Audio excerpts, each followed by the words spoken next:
The teaching text for today comes from Mark 15, and it's verses 1 through 15. That's what Mark writes.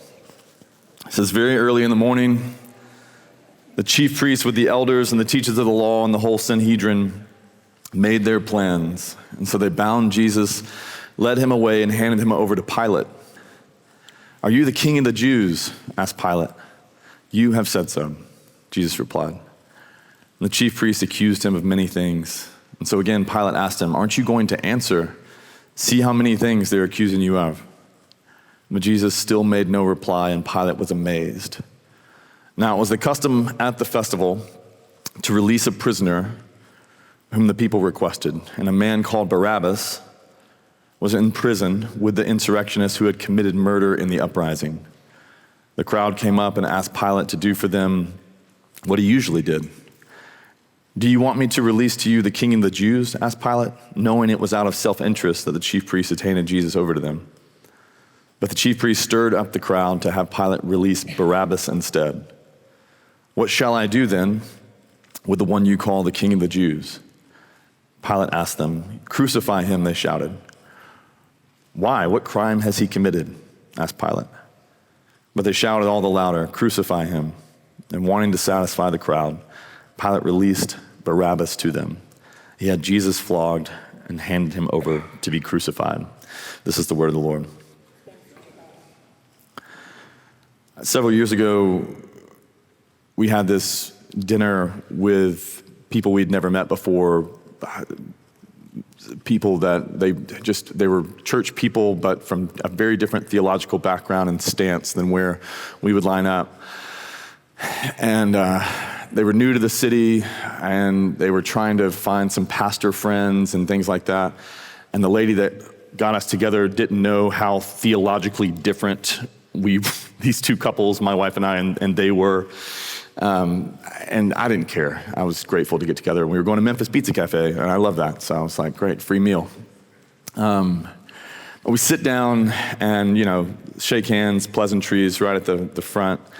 And immediately, the question from the wife was like, all right, so what do you guys even believe? And I think my response was like, could you buy me a drink first? I did say that. But I was like, well, what do we believe? And I actually talked about this passage. They knew the Bible. And so I talked about this passage, and I said, at the end of the day, here's what I believe.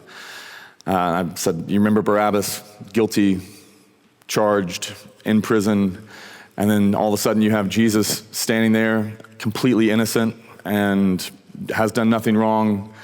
And then all of a sudden there's this trade that's made where Barabbas is set free and Jesus is condemned. And I was like, my whole faith could be summed up in saying the innocent was condemned so that guilty sinners like me could be set free. Like at the basic level, like that's what I believe. I believe that I live inside a reality where I was guilty of sin and Jesus just took my place. And so he was completely condemned for charges that he never committed. And the charges that I committed, I was set free from those things. The guilty was set free while the innocent was condemned. And so what I want to do today is look at this story and this scene, because I think what it reveals is a visible picture of the gospel. Like if you're like, what is it about Christianity? What is it? Like it really does just in picture form, an actual scene taking place. You see what the gospel at its basic level, here's what it is. And so you see that in there. And so what I want to do is I want to take that picture and just apply it to different groups of people in our church. Hopefully so that it leads us to a greater understanding of what Jesus has accomplished for us, what he wants to do for us. And hopefully that it gives us hope and stirs us with affection for him, and that we see this text that we probably have heard a billion times and we fall in love with Jesus again. But I want us to see, the first thing is that this trade that takes place between Jesus and Barabbas. And so you see the charges of Jesus go to the next slide here. There's these charges against Jesus. Jesus is charged with being an insurrectionist. He's charged to be a threat of Rome, causing trouble and riots. That was in the previous passage. He's charged with all of those things. Now, he's done none of that. He hasn't actually done any of those things. But he's standing beside someone, Barabbas, who's actually done all those things. He was the insurrectionist. He is a person.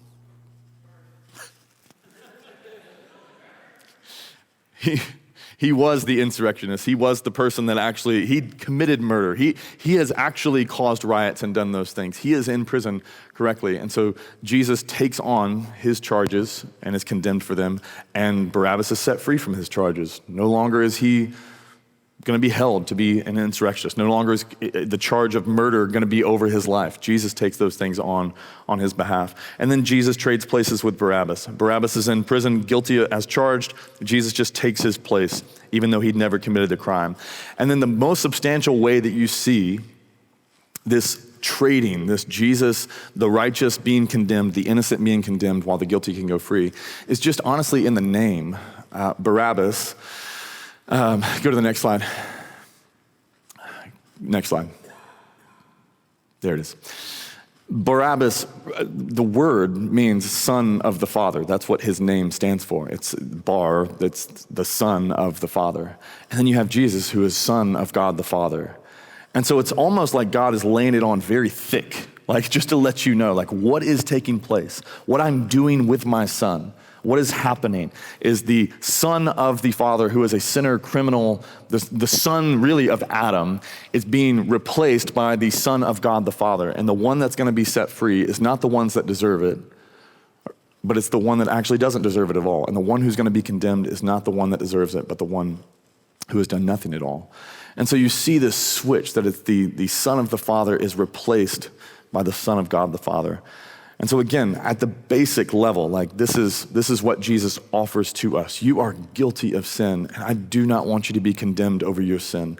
I want you to be set free. Therefore, though I am innocent, I will take that stuff on to turn you from a son of a sinful father into a son of God the Father, from a from a child of a sinful father to a child of God the Father. And so Jesus takes our place so that we can actually be set free. So again, I want to take those things and just apply the truth of that to different parts and different people. So, to the people in our church and to the people listening or whatever, who they know that they are guilty of sin. Like you just know at a level, like I know that I struggle with sin. I'm in an ongoing battle with sin. I can't seem to get over it. I can't seem to get past certain sins in my life. To the people who know that they are guilty of sin, can't seem to stop struggling with it. To you, like this type of person would be the person that Romans 7, unfortunately, is their life verse, which is, I do the things I don't want to do, and the things I do want to do, I don't do those things. And you thank God that's in the Bible, because Paul's also saying it. And like, if that's you, so to the people who just know that they're guilty of sin and they just struggle with it, what we need to see is what happens to Barabbas in this is the same thing that happens to a sinner who's guilty of sin. Barabbas, because of Jesus, is not treated as his sin deserves. Because Jesus steps in, because Jesus is there, he is not treated as his sin deserves. He deserves to be punished, he deserves to be condemned, he deserves to pay for his wrongdoing. But because of Jesus, he doesn't experience any of those things. Because of Jesus, the guilty sinner is not treated the way that sin deserves to be treated. And for us, we need to know this, because there can be these spaces in our lives and these times in our lives where it made sense that like I entered into Christianity, Jesus forgives my sin. But I think we can also wind up in this space where like the longer we go about this life and the longer we continue to follow Jesus, and then we're still struggling with sin, something begins to creep into our minds. It's like, I know that he forgave those sins. Is he going to continue to forgive my sin as long as I continue to do it? And what begins to creep in is this thought or this fear of like, maybe he forgave those things, but I keep struggling with the same one. I find myself in the same place again and again and again. Like, does this road of grace eventually just run out? And he's like, look, honestly, I forgave that 100 times, but dude, seriously, figure it out. I'm not forgiving this anymore. I think there's this fear that wells up, and I know it wells up in me, that eventually one day he's gonna look at me and go, that's enough. You've just sinned too much. And if it was a different sin, maybe, but like honestly, it's the same thing. You keep asking for the same thing. It's like that meme that says like, are you supposed to pray for your leftovers? Like, God, here I am again with this spaghetti. Should I pray for this? It's like, it's the same sin. Like, can I really ask forgiveness again, knowing that tomorrow I'm probably gonna be right back here asking forgiveness for the exact same sin? And this story, what it's meant to do is to show us that like, he does not treat sin, and he does not treat sinners in the way that their sin deserves to be treated. He does not want to do that. His grace isn't gonna run out for you. And so if you constantly find yourself having to ask for forgiveness for the exact same things, this is supposed to be a story that you can look back to and be like, will he actually? Yes, he will. He will not treat our sin the way that it deserves to be treated. And he doesn't do that here, and he doesn't want to do that for us. And the reason is because here in this space, Jesus is treated the way that our sin deserves to be treated. Barabbas had sin, and it deserves to be treated with prison and death.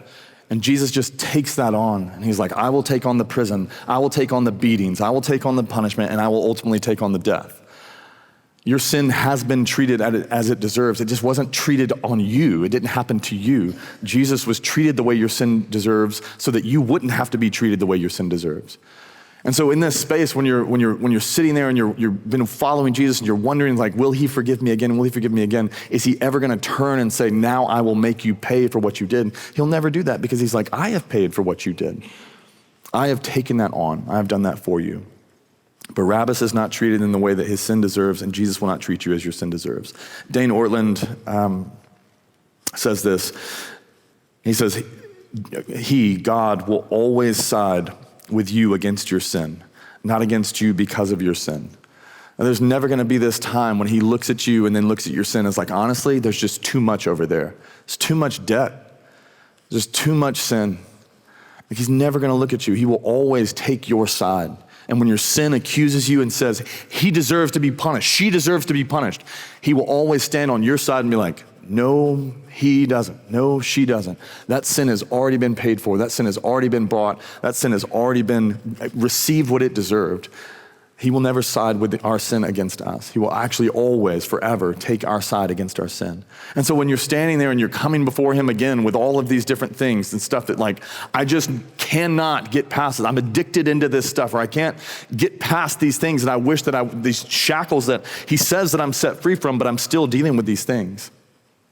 I think we have this beautiful victory that Jesus accomplished for us to know that like, he is not looking to condemn you. He is not ever looking to condemn you.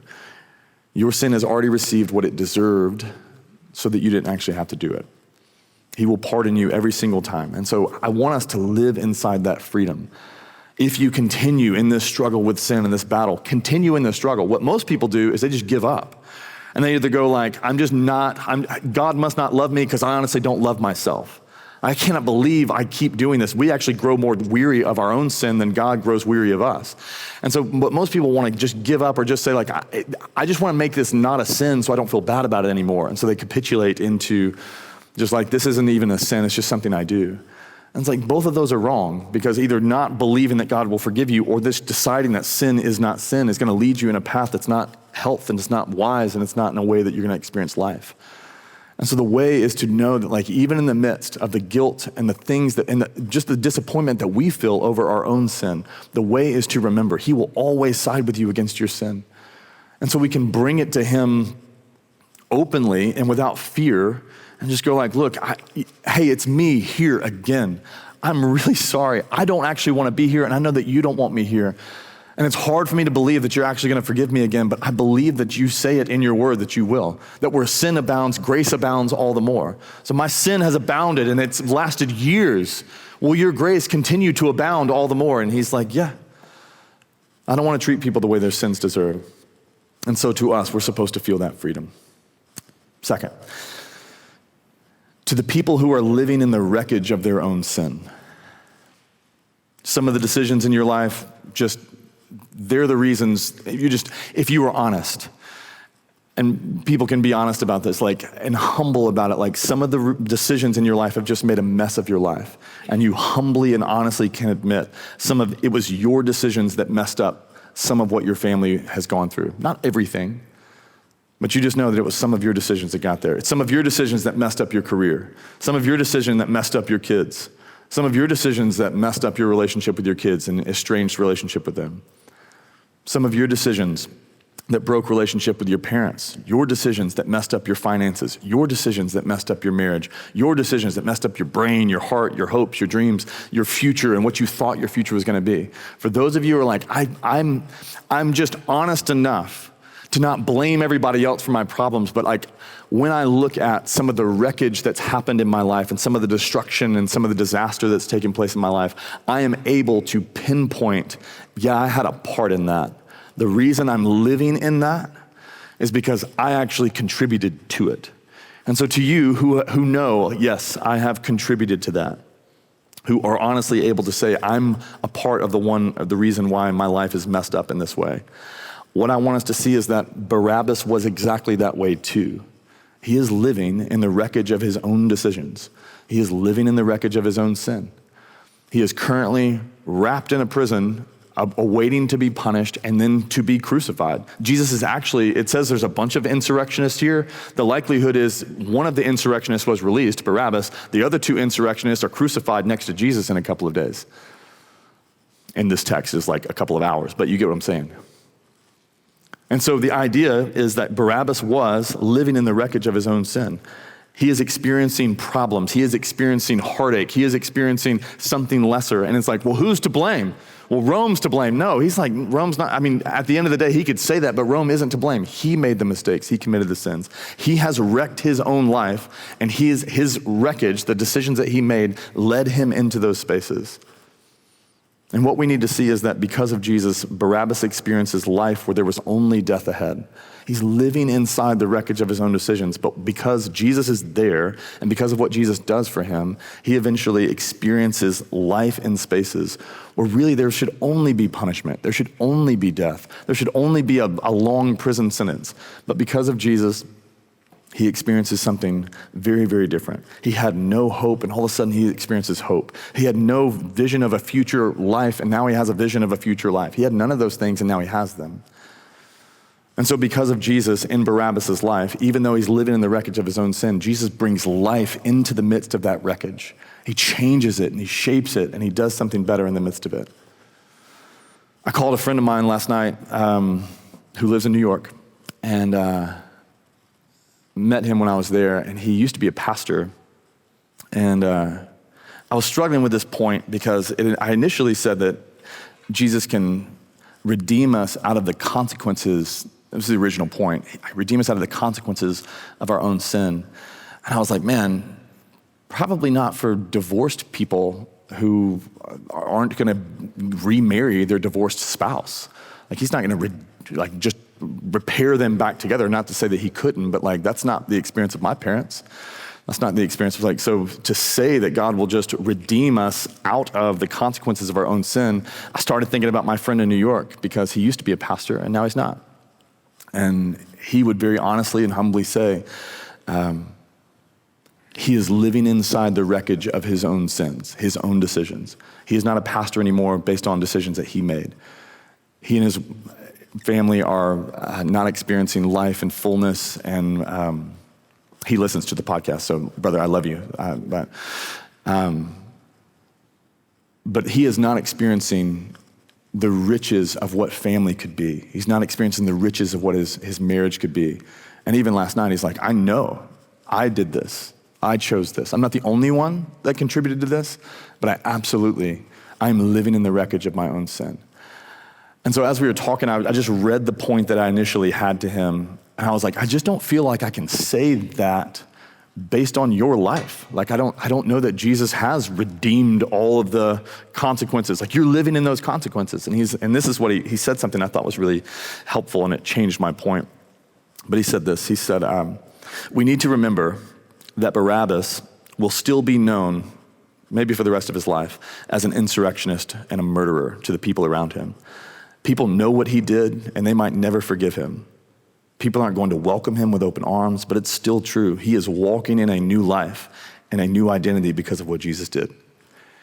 And so he says that and begins unpacking that. He's like, people know what I did. I'm still living with people that haven't forgiven me for the things that I've done. I'm still living in the wreckage of my own sin. He's like, but it is still true that Jesus is doing something in my life, and my identity isn't based in the sins that like have wrecked me. That's not what Jesus calls me. He doesn't call me by those things. People may, for the rest of my life, they may call me by those things and they may never forgive me. But he has, and he has worked in my life in the midst of the wreckage to bring life where there should only be death. Jesus should just leave me he told me not to make these decisions, and I did them anyways. And they blew up my career and my family. He told me anybody else would look at that person and be like, bro, I told you, just you made your bed, you lie in it. And he's like, Jesus has not done that for me. And he did not do that for Barabbas, and he will not do that for you. He doesn't look at us in the midst of the wreckage of our own sin and go, sorry, I told you not to, you idiot. He doesn't do that. He sees you in the wreckage of your own sin. He sees what your decisions have caused in your life, and he wants to move into that and bring life and bring hope and bring joy and bring fullness that like, how could anything living come from something so dead? And he's like, man, resurrection is my thing. I do that thing. And so my friend in New York is experiencing those things while walking in the midst of the wreckage of his own sin. And so for us, we need to be encouraged by this story. You will make decisions if you haven't already. You will make decisions that will blow up your life. I've made plenty. And it's also true that what's available with Jesus is that he just kindly moves in the midst of it and is able to find spaces and do things that you're like, nothing, there's no way you can repair this. There's no way that you can bring restoration to this. There's no way. And he's like, all I know is life. Death can't hold me, so all I know is how to bring life. I don't know how to bring death.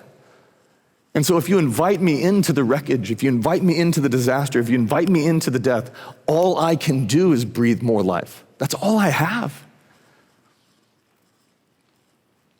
And you see this all throughout the scriptures. You see this in Peter's life, the wreckage of his own sin, denied Jesus, the wreckage of that.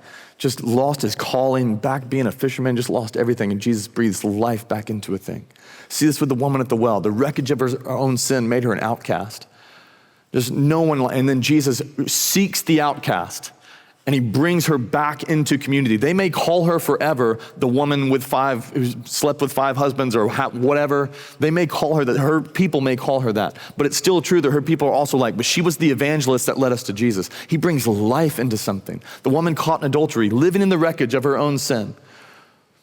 And then all of a sudden, Jesus is there in the midst of it and doesn't condemn her and leads her out of a space of sin into something. This is dead, and she should die. And all Jesus does is bring life where there should have been death. That's what he does. The prodigal son story that Jesus gives us is supposed to be so compelling for us when we're walking in the wreckage of our own sin, because you see this son that's just living in the wreckage of his own sin. Like you told your father you basically wanted them to be dead, took the money, ran, slept with every prostitute you could find in that city, spent all your money, and now you're eating with the pigs. You deserve what you got. This is what you deserve. This is the wreckage of bad choices. But as soon as he starts to go home, as soon as he heads towards the father doesn't look at him and go like, been a minute. And he doesn't kick him out. He doesn't make him a slave or a hired servant. He like runs to him, arms around, a ring, shoes, the best robe, which is his robe. Like, this son of mine was dead and now he is alive. The father breathes life back into the son. And so in the midst of the wreckage of our own sin, the things that we're walking in that you could point to and be like, I made a decision, life broke in the midst of it. I don't see how anything good can come from this. I don't see how he can work in the midst of this. That's what he does But it does require us to actually go to him for those things and to not run away from him in fear or shame that he's going to condemn us over those things. He does not want us to live inside the wreckage of our own sin. He will not look at you and be like, sorry, told you not to, good luck. He will not do that. He invites things, he wants to be invited into that space to be like, please let me in there. Let me in there. I can do far more. You think that nothing good can come out of this thing. You think that everything is just, that you've butchered it, that you've ruined it, that it's never going to come back to life. I bring things back to life. Let me in. I've experienced this when I went to New York. I was telling, and just terrible decisions and different things that I'm just selfish, egotistical stuff that is still in here somewhere. Like, God, get that out of here. And it just ruined so many things. And I don't have it long enough to tell that story, but anyways, Jesus did that work. My relationship with Rainey is the same way. We butchered our relationship and just living in the wreckage of our own decisions. And then all of a sudden inviting him back into that thing, and what he began to do was just breathe life where there was death and repair something that was just broken and dead. That is what he does. And the story of Barabbas is supposed to be this thing for us that we look at and be like, I made a decision and I feel like I'm just destined to live a life that is just completely empty and I blew it up. It's a disaster, and it deserves to be a disaster because I deserve it to be a disaster. And Jesus is like, I do not want you to stay in the wreckage of your own sin. I will work in the midst of that to gather you out of that, to bring things into those spaces where you think that only death can live. I will bring life. And that's available for us. And so if you're in those situations with your family, with your finances, with your own mind, your own heart, your own dreams, your own future, whatever, if you're living in the wreckage of your own sin, you need to know that what he wants to do is bring life. I don't know that he will absolutely repair every single thing inside of that and take away every consequence of your sin. I believe that he can, but I don't know that he will. He didn't do that for the Apostle Paul. The Apostle Paul forever said, I'm the worst of sinners because I persecuted the church of God and I called them to recant. I made them say that Jesus wasn't king. I made them do those things. And he's like, he lived with this thing that he's like, I just hate that I did that. And he's living with some of that. But he also, out of the wreckage of his own sin, became an apostle to the nations and was was the church planter that written the most of the scriptures and all those different things. And like, Jesus breathes life where there's death. And you need to know that too. All right, and to the third and last. To the person who is just questioning or wondering about Christianity. You're like, I don't know where I stand. One, thanks for coming to church. That's pretty cool. If I was wondering about the shellfish at Taco Bell, I probably wouldn't go there to check it out. So if was that not a good, okay. That wasn't in my notes. I thought that would really land. It didn't. To the person who is questioning Christianity and wondering about Jesus, this scene, Barabbas and Jesus, is a picture of what the gospel will do in your life. It is the perfect scene to look at and go, what will the gospel do? What will Jesus do? What is the good news of Jesus? Why is he good? This is the perfect picture of what the gospel will do in your life. Jesus not only changes Barabbas' status from guilty to innocent, you need to see that, changes his status from guilty to innocent, but he also changes his entire trajectory of his life. His whole life is different now. Everything is different for him. His whole life is changed. I'm going to die to, I guess I live. His whole life is completely changed. That is what Jesus wants to do for us. What you should see in that picture is not only does he want to forgive you of your sin and remove a guilty verdict over your life and give you a clean, innocent verdict over your life, but he actually wants to work in your life to change the course and direction of your life. He can do things in your life to change your whole life. I came across this in this book, and I wanted to share it with us today. But in the 19th century, there was this prominent atheist debater. His name was Charles Bradliffe. And he would go around, he was an atheist, he would go around challenging Christians and evangelists to debates and try and debate them in public. And so if you think that's new with the internet and social media, it's not. It's been happening since the 1800s, or maybe even beyond that. But he would go around doing those things, and one man he challenged was a man named Hugh Price Hughes, who was an evangelist that worked among the poor in the slums of London. And Hughes told Bradliffe that Bradliffe wanted to debate him, and Hughes was like, I will debate you with one condition. And this is what Hughes said. He said, I propose to you that we each bring some concrete evidence of the validity of our beliefs in the form of men and women who have been redeemed from the lives of sin and shame and by the influence of our teaching. I will bring 100 such men and women, and I challenge you to do the same.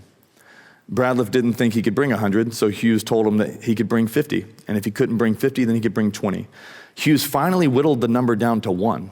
All Bradliff, the atheist, had to do was to find one person whose life was improved by atheism, and Hughes, who would bring 100 whose lives had been improved by Christ, then he would agree to debate him.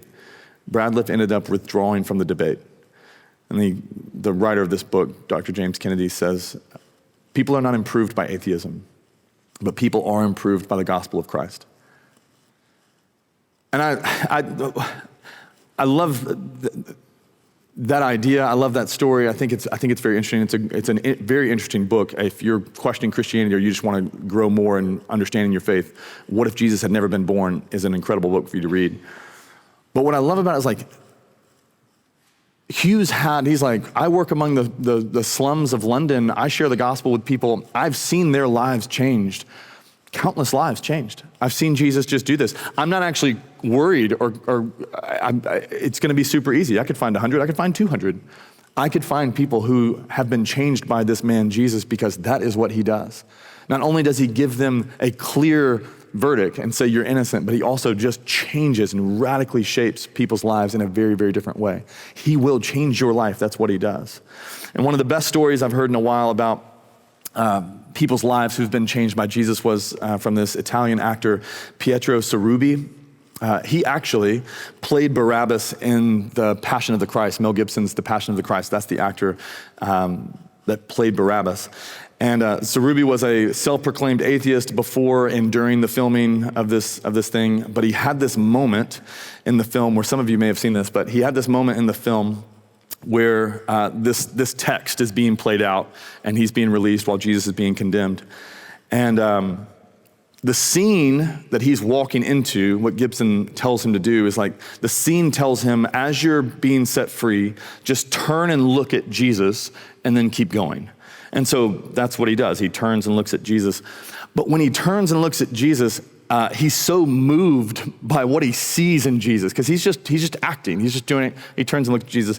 And so he's so moved by what he sees that he then breaks script and he stops and looks again for a little bit longer. And you see this thing on his face, like something, it just changed. And so he breaks script, he looks again.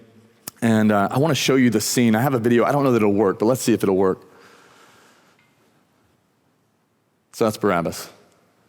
That's the scripted scene. And this one. That wasn't scripted.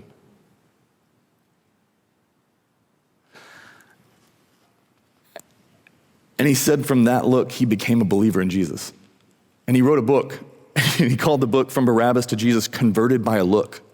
And he's like, I was an atheist, and then I looked at this man, and like my whole life changed. This is what he says. He says, when our eyes met, I felt a sort of surge. I'd never experienced such a thing in all my years of acting. I felt as if there was this electric current between us. When looking at me, his eyes had no hate or resentment, only mercy and love. It was not only a professional, but above all, a human experience. I am not embarrassed to say that during the filming, I had a conversion. All of the actors who took part changed a little bit after this experience, but I have learned much more from the film than from any conference. I have done extensive anthropological research as a man and as an actor. I was instructed in martial arts. I lived in a Tibetan monastery for 6 months with a vow of silence. I practiced meditation in India. I lived in the Amazon. I have finally found the peace I longed for. I have reached the final goal of my search in Jesus. I love that.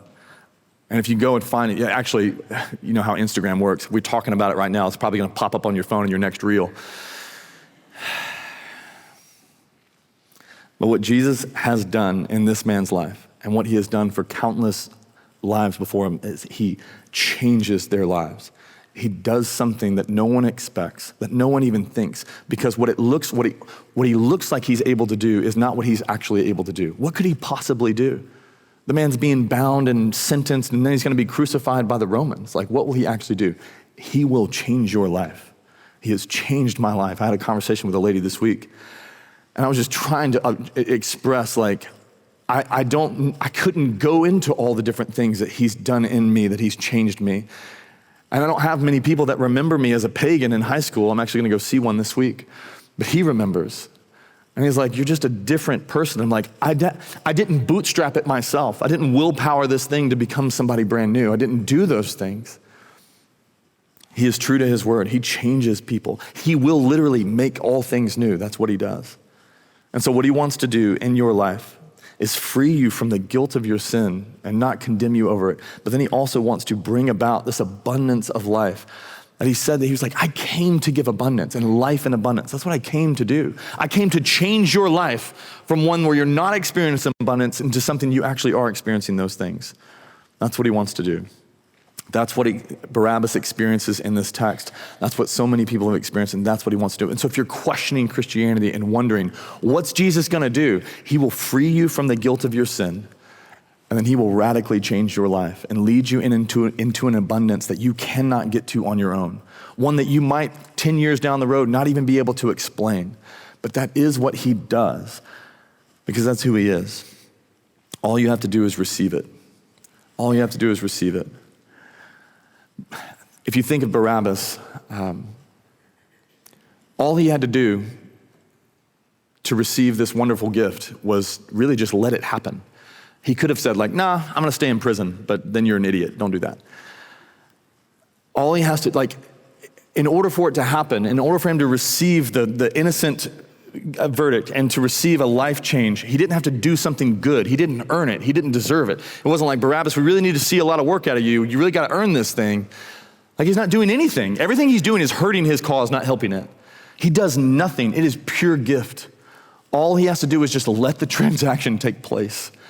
Just let it happen right in front of you. And the same is true for us. If we want to experience this life that Jesus has for us, all you have to do is receive it. You do not have to work for it. You do not have to go to church for it, although you should get involved in the community, but doing good things cannot earn it. It is a gift that you just receive.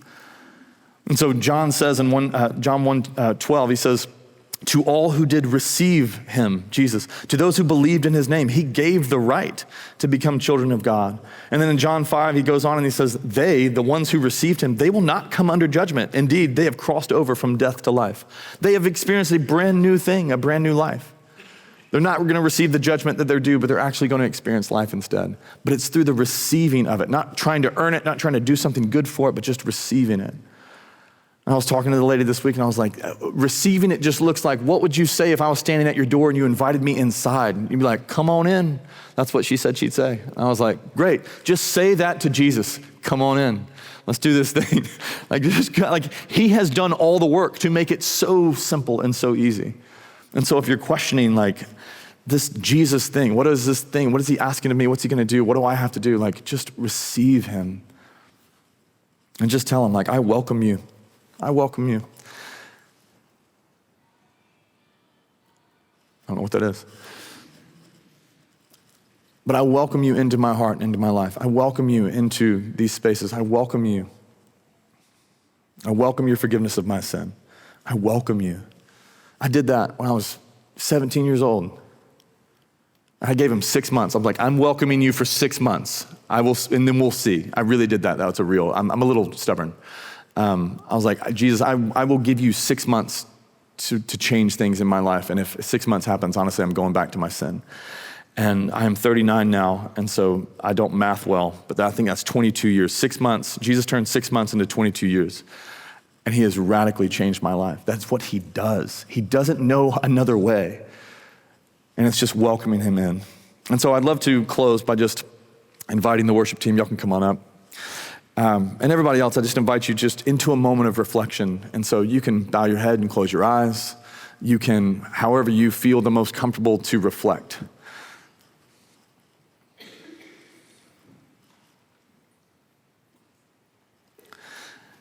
But to those of you who have an ongoing struggle with sin,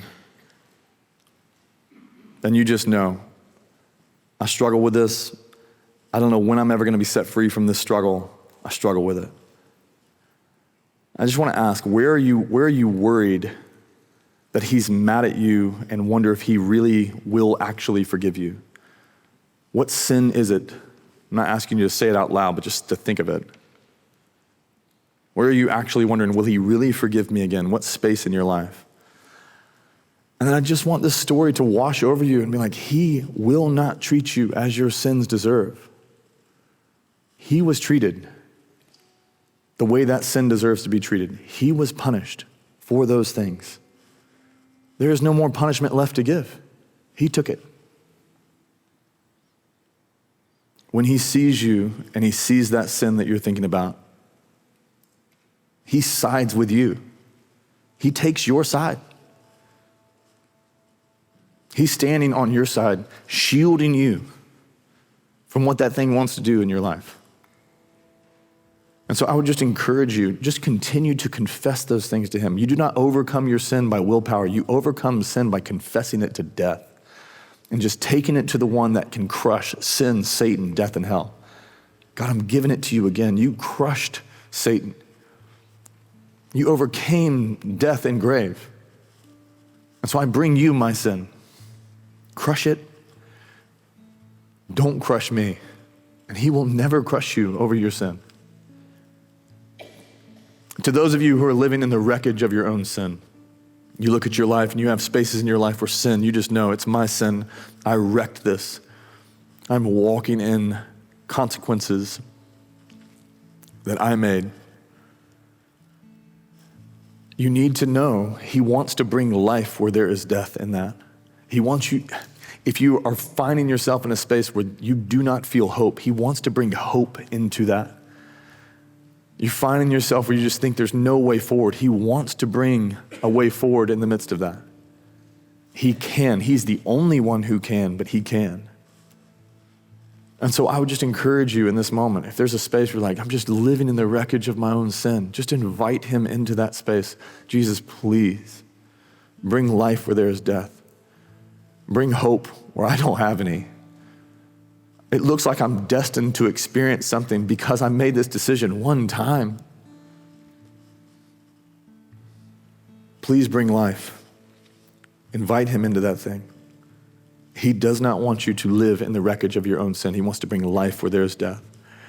And to those of you who are wondering and have questions about Jesus and Christianity, what he wants to do, you don't have to wonder anymore. What he wants to do is he wants to set the guilty free. And he wants to change the course, direction, and abundance that your life is currently experiencing. He has promised, I have come to bring life and life in abundance. And so he is willing to trade places with you, to be called guilty though he's innocent, so that you could be called innocent though you're guilty. He has chosen to take your place so that he can actually lead you out into abundance. And so my encouragement to you is to welcome him into your life. That's what he wants to do. Welcome him in as if he's standing at the door of your house. Just invite him into your life. I want the innocent verdict. I want the forgiveness of sin. And I also want the abundance that you offer. I don't even know what that looks like, but I want it. I welcome you to do that in my life. Invite him in.